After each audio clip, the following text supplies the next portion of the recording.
Welcome to this explainer. Today we're getting ready to decode something absolutely profound.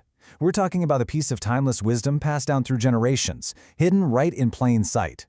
We're going to explore a sacred blueprint, an esoteric map that connects the great holy texts of antiquity directly to the incredible anatomy of your own body. So get ready to look at history, and honestly, look at yourself in a completely new light. Okay, let's dive right into this. For thousands of years, we've been taught to look at the great ancient epics as literal, historical events happening way out there in the deserts of the Middle East. But what if we've been missing the actual message the whole time?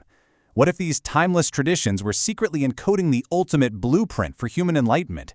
Just think about it. What if that famous burning bush wasn't some plant on a rocky mountain, but a literal physical part of your own miraculous biology? Let's look at this famous passage from Exodus chapter 3. It reads, "And the angel of the Lord appeared unto him in a flame of fire out of the midst of a bush. And he looked, and behold, the bush burned with fire, and the bush was not consumed." Now, as a historical event, that's literally a miracle of physics. But if we view it as an esoteric anatomical blueprint, it becomes the absolute central mystery of our explainer today. This isn't just a story about a prophet anymore, it's a coded map of the human mind.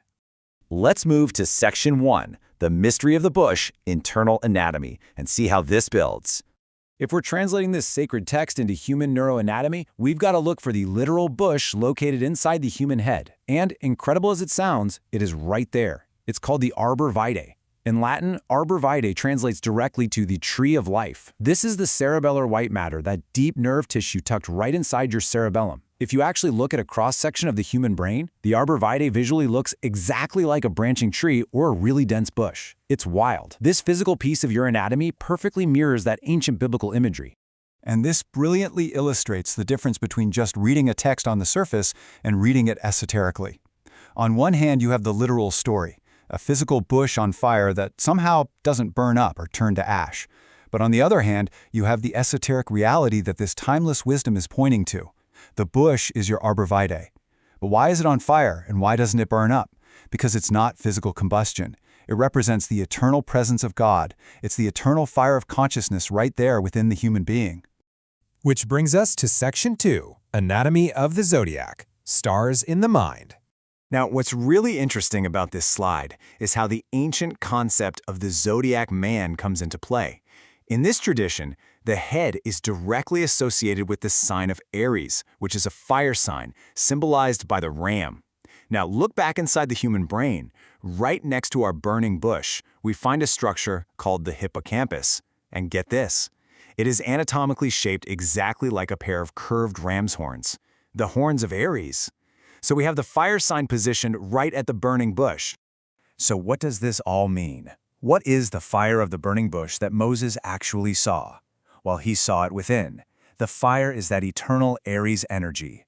The eternal fire of the burning bush is God, situated directly in the center of the human head.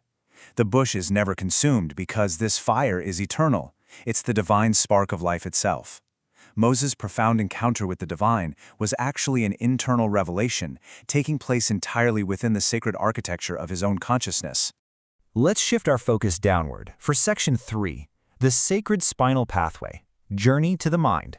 Because you see, this divine center in the head doesn't just exist in a vacuum.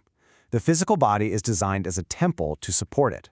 To understand this internal pilgrimage, we have to look down at the base of the skull to a specific anatomical feature called the foramen magnum. This is the large canal or opening at the base of your skull, and it leads straight down into your spinal column.